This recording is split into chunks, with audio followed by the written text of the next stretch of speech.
Ukrainian troops have violated the ceasefire region more than 400 times after signing the peace agreements in Minsk, Edward Basurin, a spokesman for the Defense Ministry of the Donetsk People's Republic, DPR, said on Tuesday. According to Basurin, the most difficult situation remains in the vicinity of the Donetsk airport and south of Mariupol, where Kiev is pulling units of armored vehicles and servicemen. Random shelling of DPR forces' positions from firearms and mortars continued all through yesterday. An accident involving two of the APCs on the way from Kiev to the town of Berezan in the Kiev region resulted in the death of a Ukrainian soldier.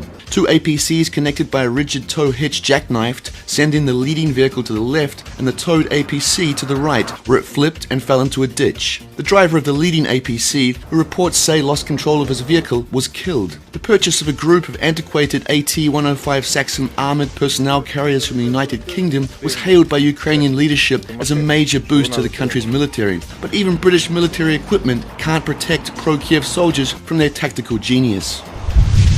Moscow has announced end of activities under the Treaty of Conventional Armed Forces in Europe, CFE. In accordance with it, the Russian Federation has taken the decision to halt its participation in meetings of the CFE Consulting Group from March 11, 2015. For many years, the Russian Federation has been doing everything possible to maintain the treaty, initiated talks on its adaptation, and ratified the adaptation agreement, Moscow said Tuesday, adding that all such efforts have been dismissed by NATO in favor of the alliance's expansion.